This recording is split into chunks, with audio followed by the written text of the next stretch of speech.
বিসমিল্লাহির রহমানির রহিম। আসসালামু আলাইকুম ভিউয়ার্স। মা আমার মা কিচেনে আপনাদের সবাইকে স্বাগতম। চলে এলাম নতুন একটি দুর্দান্ত স্বাদের নাস্তার রেসিপি নিয়ে। আজকে আপনাদের সাথে শেয়ার করব কিভাবে একটি ডিম ও একটি আলু দিয়ে ঝটপট এই নাস্তাটি তৈরি করা যায়। ভিউয়ার্স, তো এই রেসিপিটি দেখার শুরুতে অবশ্যই একটি লাইক দিয়ে ভিডিওটি কন্টিনিউ করবেন। দেখতে পাচ্ছেন কতটা মুসমুসে, কতটা ক্রিস্পি দেখাচ্ছে। এটা কিন্তু অনেক বেশি লোভনীয়। এটা ছোটো থেকে বড় সবাই কিন্তু পছন্দ করে খেয়ে নেবে। তো এই দুর্দান্ত রেসিপিটি যদি আপনি তৈরি করতে চান, অবশ্যই আমার এই রেসিপিটি ফলো করতে হবে। নাস্তাটি তৈরি করার জন্য প্রথমে মিক্সিং বলে আমি নিয়ে নিয়েছি 2 কাপ পরিমাণে আটা।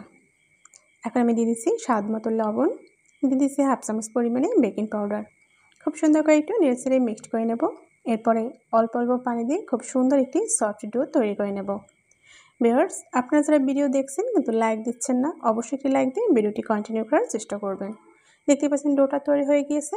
তো উপর দিয়ে আমি 1 চামচ পরিমাণ সয়াবিন তেল দিয়ে খুব সুন্দর করে মাখিয়ে এখন কিন্তু আমি ঢাকনা দিয়ে ঢেকে দিচ্ছি 10 মিনিটের জন্য। এই 10 মিনিটে আমি একটি কোট তৈরি করে নেব। তো চুলায় আমি একটি প্যান বসিয়ে দিয়েছি 2 চামচ পরিমাণে সয়াবিন তেল। এরপরে 2টি পেঁয়াজ কুচি এবং 5 থেকে 6টি কাঁচা ঝাল কুচি খুব সুন্দর করে একটু নেড়ে ভেজে নেব।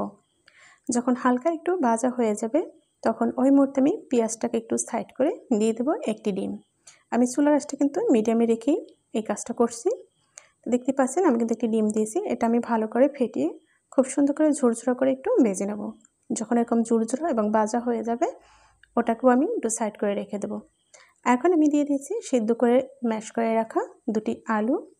দিয়ে দিচ্ছি এখানে 1 চামচ পরিমাণে ম্যাগি মশলা, দিয়ে দিচ্ছি হাফ চামচ পরিমাণ হলুদের গুঁড়ো, হাফ চামচ পরিমাণ লাল মরিচের গুঁড়ো, স্বাদ মতো লবণ। এখন এই সব উপকরণগুলো আর সব মশলাগুলো একত্রে আমি কিন্তু খুব সুন্দর করে নেড়ে একটি কুট তৈরি করে নেব। এই নাস্তাটা খেতে কিন্তু দুর্দান্ত মজা হয়।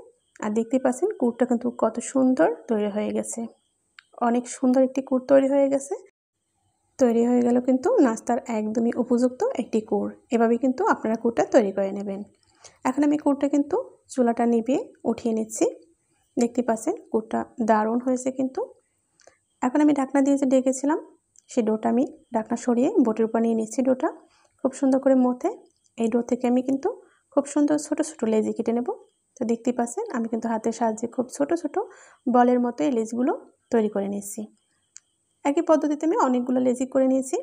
তো একটি লেজি রেখে আমি সব লেজিগুলো আবারও কিন্তু আমি বাটিতে রেখে এই লেজিটাকে আমি খুব সুন্দর করে কিন্তু ছোট একটা ডো তৈরি করে নিচ্ছি। এখন আমি কিছুটা আটা ছিটিয়ে দেব। এরপর একটা বেলনা দিয়ে খুব সুন্দর করে আমি ছোট একটা রুটি তৈরি করে নেব। তবে এই রুটিটা পাতলা হলেও সমস্যা নেই, তবে মিডিয়াম থাকলেই ভালো হয়। আমি যে কুটটা তৈরি করেছিলাম ওখান থেকে আমি 2 চামচ পরিমাণে গুড় দিয়ে দেব। দেখতে পাচ্ছেন আমি কিন্তু কুটটা খুব সুন্দর করে সেট করে দিচ্ছি।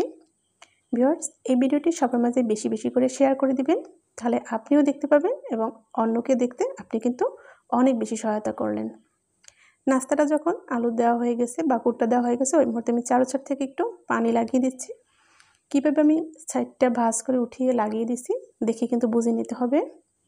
আমি আবার একটু পানি দিয়ে কিন্তু মুখটা আটকে দিয়েছি। তৈরি হয়ে গেল দুর্দান্ত একটি নাস্তা। ভিউয়ার্স, আপনাদের সুবিধার্থে আমি আরও একটি নাস্তা তৈরি করে দেখিয়ে দিচ্ছি। ঠিক একইভাবে আমি এই নাস্তাটাও তৈরি করে নেব। প্রথমে আমি একটু রুটির মতো বেলে নিয়েছি, ওখানে আমি পরিমাণ মতো কুড় দিয়ে দিচ্ছি। এরপরে এই নাস্তাটা চারো সাইডে আমি একটু পানি লাগিয়ে নিয়েছি। এখন আমি সাইডটা খুব সুন্দর করে ফোল্ড করে দিয়ে দেখতেই পাচ্ছেন কীভাবে আমি এটা লাগিয়ে নিয়েছি। এরপর একটু পানি দিয়ে আবার কিন্তু এই মুখটা আমি আটকে দিয়েছি। এখন কিন্তু এই যে কুটটা বের হওয়ার আর কোনো চান্স থাকলো না। আলহামদুলিল্লাহ সব নাস্তাগুলো আমি তৈরি করে নিয়েছি। দেখতে পাচ্ছেন এখন আমি এগুলো ভাজার জন্য চুলায় একটি প্যান বসিয়ে আমি পর্যাপ্ত পরিমাণে সয়াবিন তেল দিয়ে উষ্ণ গরম করে নিয়েছি। এর মধ্যে এখন একে একে সব নাস্তাগুলো আমি দিয়ে দেব। এরপর আমি মিডিয়াম আঁচে এটাকে আমি 5 থেকে 6 মিনিট পর্যন্ত ভেজে নেব। তো নাস্তাগুলো সব দেওয়া হয়ে গিয়েছে, আমি কিন্তু উল্টে পাল্টে এগুলোকে খুব সুন্দর করে ভেজে নিচ্ছি। এটা কিন্তু ফুলে উঠেছে এবং রঙটাও কিন্তু পরিবর্তন হতে শুরু করেছে। দেখতে পাচ্ছেন আলহামদুলিল্লাহ একটা দারুণ কালার চলে এসেছে। এভাবে কিন্তু ধৈর্য ধরে 5 থেকে 6 মিনিট এরকম নর্মাল আঁচে রেখে কিন্তু এটা ভেজে নিলে এরকম ক্রিস্পি হবে এবং খুব সুন্দর ফুলে উঠবে। দেখতেই পাচ্ছেন কত সহজে একটি ডিম দিয়ে এবং 2টি সেদ্ধ আলু দিয়ে এরকম একটি নাস্তা তৈরি করা যায়। দুর্দান্ত এই রোল কিন্তু আপনি যদি তৈরি করে দিন বাচ্চারা তো অনায়াসে খেয়ে নেবে। বড়রা খেয়ে কিন্তু প্রশংসা করবে আপনার। তো আর দেরি কেন, এরকম একটি নাস্তা আপনিও তৈরি করুন। যখন নাস্তাটা হয়েছে তেল ঝরিয়ে আমি এগুলো তুলে নিচ্ছি। ফাইনালি আপনাদেরকে সার্ভ করে দেখিয়ে দিচ্ছি এই নাস্তাটা আসলে কতটা লোভনীয় এবং কতটা সুস্বাদু হয়েছে। দেখতেই পাচ্ছেন আমি কিন্তু নাস্তাগুলো আপনাদেরকে সার্ভ করে দেখিয়ে দিচ্ছি। আশা করি দেখে বুঝতে পারছেন কতটা লোভনীয় এই নাস্তাটি। তো আপনাদের মতামত অবশ্যই দারুণ একটি কমেন্টের মাধ্যমে জানিয়ে দেবেন যে আমার রেসিপিটি কেমন লাগলো। আশা করি বাসায় অবশ্যই ট্রাই করবেন। তো আজ তাহলে এখানেই বিদায় নিচ্ছি। দেখা হবে আগামীতে নতুন কোনো রেসিপির সাথে ইনশাল্লাহ। সে পর্যন্ত সবাই ভালো থাকুন, সুস্থ থাকুন। আল্লাহ হাফেজ। আসসালামু আলাইকুম রহমতুল্লাহি ওয়া বারাকাতুহু। যে যেখান থেকে আজকে ভিডিওটি দেখেছেন আপনাদেরকে অসংখ্য অসংখ্য ধন্যবাদ।